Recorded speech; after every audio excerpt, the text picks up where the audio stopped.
Hello, Covington County. Welcome to Good News Covington County with Brother John, and today it's with Brother Allen Scofield from That's right. the Andalusia Police Department's Public Information Officer. We're happy to have him here as our guest today to discuss some things that your police department's doing in your community to help all of us live a better and safer life. We're sure glad to have you on board today. Well, it's great to be here, John. Thank you. If he looks familiar, sounds familiar, it's because he's been on the radio around here for a long time. He's got more experience than either Jared or I do in front of a microphone. So we're more than happy to have him here with us. For once, you'll be able to see a professional broadcaster. But we're really happy to hear from you. Happy to have you here today.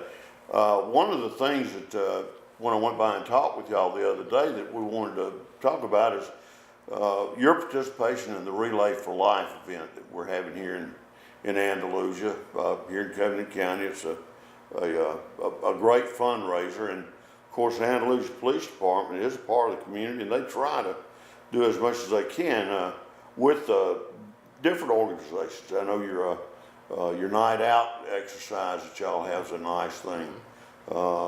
You know, they're up on the square. I think they'll be the 13th, I think you'll have a blue ribbon day up on the square with the sheriff's office and a number of other legal entities.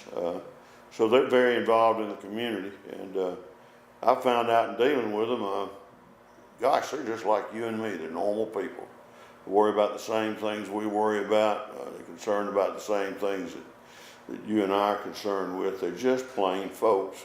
They just have a different job to do than you and I do. And I sure am thankful for the job y'all do, and I think you do a very good job in a tough environment, one that would like to see you stub your toe.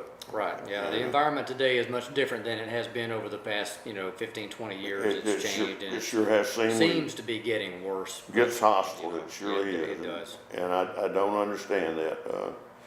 But we've just lost, I think we've lost touch with reason and logic in a lot of places. I would have to agree with you. Anyway, we didn't come here to talk about the philosophy of law enforcement, although I'm sure we could both wax for long on that.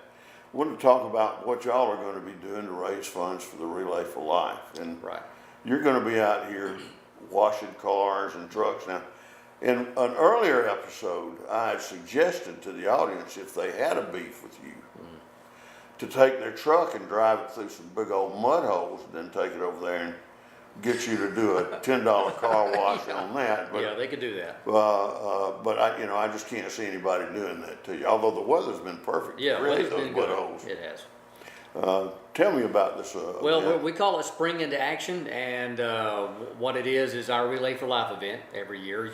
Normally in the past years we've had our Arrest a Friend, which has been really good, really popular. We decided to give that a break for a while, and we'd do a car wash this year. So this Saturday, April 7th, we're going to be out starting at 7:30 in the morning, and we'll run until 12 noon. It's car wash. We'll have an assembly line top set up down there where you can drive in, and we'll wash your car for you and send you out the other side. Where is this going to be Right located? here in front of the police department on Op Avenue. In front of the police department on Op Avenue. Wow. Y'all should be able to just process them right through there. Yeah, hopefully it'll be, we can get a lot of cars through. If you could get a fire truck there with a pumper, you could knock that dirt off. Probably so. We send them over there first, and then they come see us when they get all the dirt knocked off. But anyway, we'll be out there until noon, and we'll be washing cars for $10. It's Relay for Life. Each city department does something. Like part of the city hall would do something, the police department will do something, if the fire department wants to do something, they'll do something.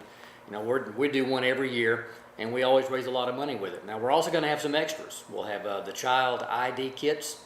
Where you Can you talk about that? What a wonderful thing that is. Used to, when I was younger, you could get your child fingerprinted, have a picture taken at the local police department. It's going to be similar to that. We'll have the kit available for you, which will have fingerprints and photos in it, and we can keep it. Now, we're also going to be doing the civilian firearm training course. We'll have 2 dates this year, starting in May, and they'll be limited to 20 people per class, and you must be 18 or older. Right. So that's a civilian firearm safety class. And also Project Safekeeping, what that is an inventory of your home, of your valuables. Then you can fill that out, or we'll help you fill it out, and you can bring it back to the police department, and we'll keep it in the file at the police department. So in the unlikely event, or unfortunate event that you get broken into and something gets stolen, we have an inventory list of what was in your home, and what will be missing will be on the list. And we'll keep that at the police department. Can we go into each one of those things with a little bit of detail? Well, the child ID kits, I've not seen those, but I'm assuming it's like all the others that have been in the past. You fingerprint your child, you got your card, you have a picture, and that's kept on file. And that it goes without saying, but I'm going to say it because I'm the simpleton. That's a tremendous thing to have. It is. If your child suddenly goes missing. Now the picture that y'all take may change. The picture that the parent has may change. But unless they've done something to alter their fingerprints, those fingerprints are going to be the same if they're 45 or if they're 4. Yeah, pretty much. And, you know, I mean, with some alteration, the world will change a little bit, but the basic markers will be the same. And I hate to say that we're in a world now where you've got to watch your children like that. I grew up in a world, Alan, where, you know, you didn't lock your doors and you didn't worry about having to call the police for a problem because Mama next door took care of it. That's right. And she had the authority to. It wasn't written. It was the authority of your parents and the Word of God. That's right. And that's a. We see these Amber Alerts and things like that from time to time. I know I get them on my cell phone. It's a reminder, folks, that we don't live in the world that used to be as safe as it was even 10 years ago. And if you've got a youth or a child in your family, I guess 12 and under, maybe older than that you'd like to pattern that information and have it on hand for, it would be an excellent opportunity. And let's see, I think you said the cost on that was $0. Yeah, it's $0. Yeah. There's no cost for the child ID kit. And if you are not able to come by and get one, we have some. If you want to swing by the PD and get one, we're at 102 Op Avenue here in Andalusia, right off Church Street. And we have some at the PD. We can get you. Right. Now we're going to have to take a break for a minute to sell some advertising and work on a little stuff, but we'll be back shortly. Welcome back to Good News Covington County. Got our special guest here today, Allen Scofield. He's the Public Information Officer for the Andalusia Police Department. We've been talking about the Relay for Life and some of the things that they're doing related to that this coming weekend. We discussed the Relay for Life, and we've discussed the child, The child ID kits. ID kit, right. Yeah. And one of the things that I noticed that you're also doing is that you're offering 2 courses in firearm safety or firearms handling. These are civilian firearm safety classes. We're going to do 2 dates. I'm not sure if they're going to both be in May. I know one will be in May of this year. The class is limited to 20, and you must be 18 or older to be able to do it. And as far as I know, it's male or female. Now, I read in the paper today that the first class was probably going to be all female. Most likely. Yeah, you know. Those classes are really popular with the ladies. Yeah. And because a lot of ladies will get a concealed carry permit. Right. And carry a firearm on their purse, you know, like that. Right. So if you're not familiar with firearms, pistols, whatnot, then this is a great class to take. Yeah. It'll boost your confidence level with a firearm, and you'll feel a lot safer carrying it because you know how to handle it. Right. That's really important. And then the other thing is an inventory for your house in case you're in the unfortunate event of being broken into and having things stolen. Right. You have a kit for that. Yeah, we call it Project Safekeeping. Personnel from the police department will be there to help you fill out a home or property inventory registration sheet, and we'll keep it on file at the police department in a secure file. You can list any valuables or anything at your home, like your weapon, firearms, or jewelry, or other things like that that's valuable to you that you would miss if somebody stole, or that you could put that on that list, and we'll keep it on file at the PD. And it's free. It's all free.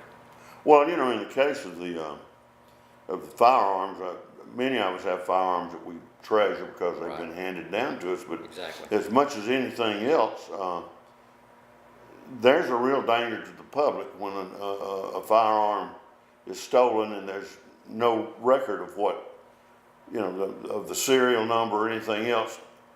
And if there's some older ones, there won't be, because, you know, you don't have an FFL site that you can go back where you bought the gun and Right.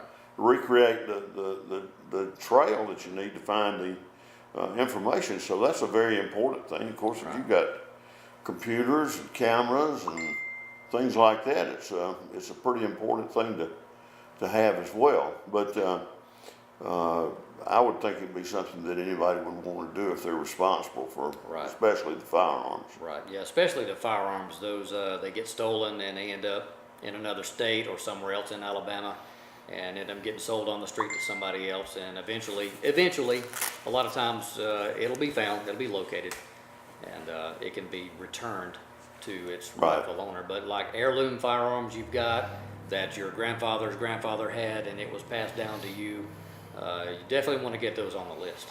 You know, I'll share this little story. You don't know what you're running into. When I was living in Phoenix, Arizona, I worked with Cabela's for a little while in their retail store there in Phoenix. It's the largest firearm retailer in the United States. That store was in the United States.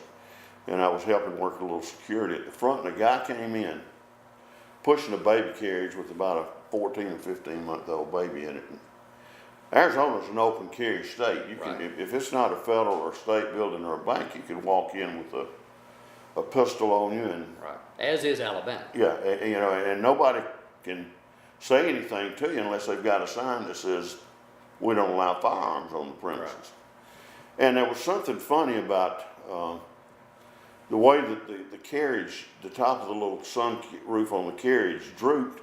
And I asked the guy if I could stop him and take a look, and he got as nervous as anybody could be. So I called one of our other security guys over, and we rolled back the top, and there in the top of that thing were 245 ACP pistols.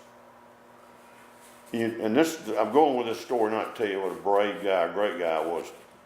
One of those pistols, they came and they seized the pistols, they seized the guy, they had a record on where the pistols were. One of those pistols had been used in a murder. Wow. Now, that's why it's important to keep, because that little act of trying to prevent shoplifting solved a murder. Right. That's important, folks. That's why you need to keep those records. You never, ever know how important it is and how much it helps these guys. They got a tough job on a good day. If you've got a serial number, it's a lot easier. A lot easier. Well, Alan, we really appreciate you coming in today. Thanks for all you guys for what you do every day for us, but thank you in particular for. Well, we appreciate it, and thank you for having me up. Yeah, it's great to see you. Yes, sir. Don't be a stranger. Come get your car washed by the cops. I'm afraid I probably will. All right. Good to see you. Good to see you. We'll be back.